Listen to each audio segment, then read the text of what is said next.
What's in your bag? That is the #1 question I get on any video production shoot I do.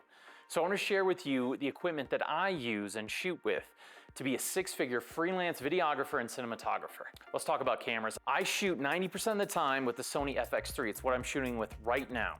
There's 5 reasons why I really like this camera.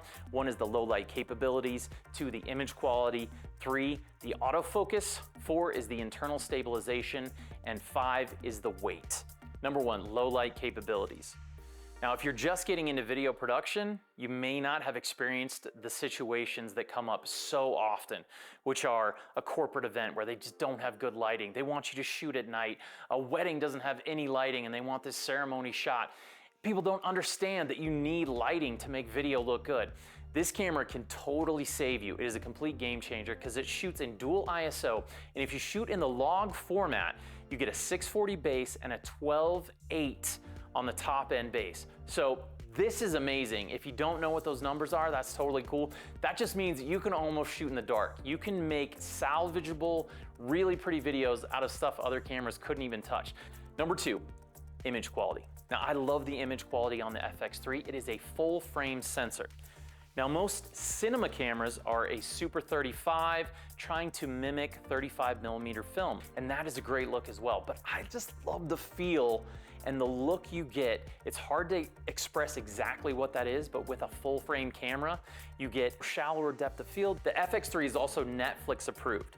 Now, Netflix has a list of cameras that they will allow films to be shot on and put up on their streaming service. So you can shoot something on this camera, and if it's good enough, Netflix will take it. #3, autofocus. I always use the autofocus on the FX3 unless I'm on a total locked off interview or someone's not moving at all. But the autofocus is rock solid. I use it all the time. It is amazing when you're on the gimbal. It just makes life so much easier. And when you're not worried about that type of stuff, you can be so much more creative. #4, the IBIS, the internal body stabilization of the camera. 90% of the time I'm shooting solo. The IBIS is so important. It's keeping it steady. I can do handheld shots if I need to. The 5th reason, which is the weight and size. You can get in there and just look like a consumer just shooting some cool stuff. Obviously, you want to do the right thing. You want to get all the clearance you can. Sometimes your clients may tell you that you have clearance and you don't. This is just another step in the right direction to help you in those type of situations. And doing this for 10 years, the weight and strain on your body of those big cameras, it starts to take a toll. Lenses. Now, my #1 go-to lens on the Sony FX3, because of its versatility, I can throw that thing on and run all day, almost in any scenario, is this right here, the FE 24-105 f4 OSS. So it has image stabilization in it. I throw it on the gimbal, and that extra image stabilization makes a huge difference. So it gives you an f4, not the best, you know, a 2.8 looks a lot cleaner. What I'm shooting on right now is this Sigma 28-70 f2.8. Now, I like that lens for interviews because I like that shallow depth of field at that 2.8 feel. I've already talked about how much I use this on the gimbal, so I'll show you the gimbal that I use. It's this DJI RSC2. I love this version. It's a little smaller, a little more lightweight. I'm very conscious of keeping things compact, keeping them lightweight, saving my body. Sound, a lot of options here. The most important thing is sound. We were talking about cameras and lenses and gimbals and shots. You can get forgiven for almost anything but bad sound. You can be like, the lighting was bad, or like, okay, maybe. But if you come in and it's like, terrible sound, no one will forgive you. Right now I'm shooting on the Sennheiser G4. It's an extremely clear mic, very easy to use, and very consistent. I'm a big fan of this G4. I always have a shotgun microphone in my bag as well. My favorite is the one I bought well over a decade ago. It's the Rode NTG3 shotgun microphone. This is the great thing about audio gear. If you invest in high quality audio gear, it will last decades. I love this microphone. They still sell it today. It's still a top seller. Another piece of equipment I always have with me is this Zoom F3 field recorder with 32-bit float recording. If you don't know what 32-bit float is, basically you can, if you have a low recording, you can bring the volume up without bringing up noise, and it's not gonna clip at the top end unless the mic itself is actually clipping.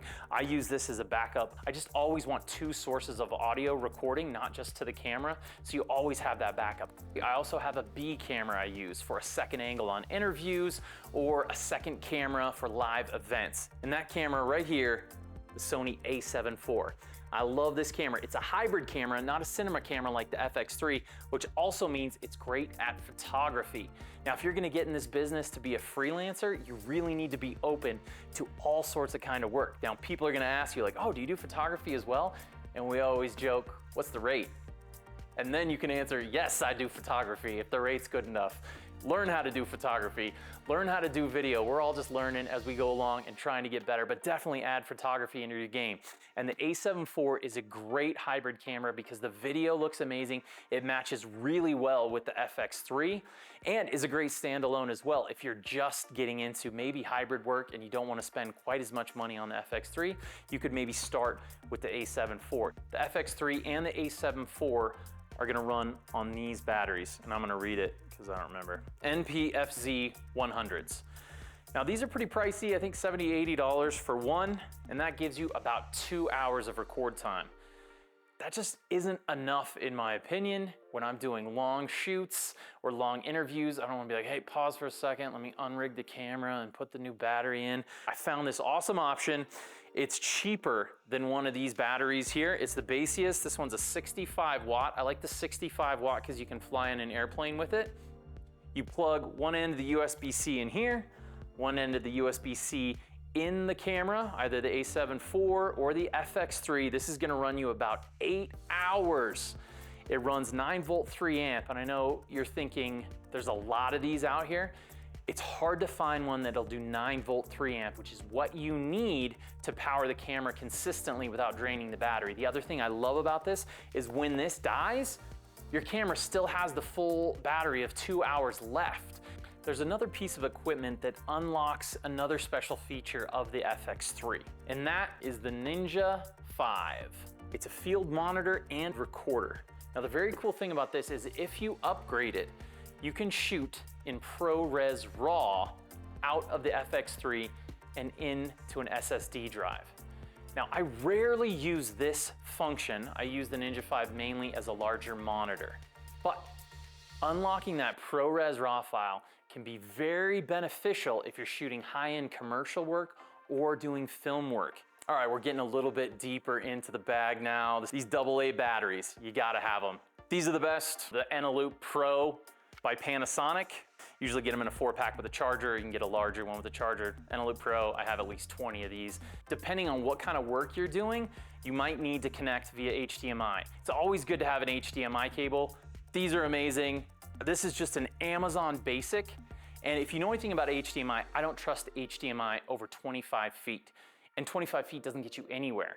You need 100, 150. Here's a 100-foot HDMI, rock solid, because it's fiber optic. The only thing to note to save yourself a big headache is they are one directional, which means the source signal can only come from this end and the display signal can only go this end, so you don't want to run the whole cable and have to flip it around later. One thing that's very important to me whenever I go on a shoot is to be prepared and to be self-sufficient. There's a lot of different ways to do that. Another way is a power source I use, which is a direct plug-in. Kind of like the Basius that we saw earlier that you can plug directly into the FX3 via USB-C cable. This one you can plug in a 110 regular plug in here. You never know what's gonna come up. You never know if you'll have access to power, and you have to make sure you always get the shot.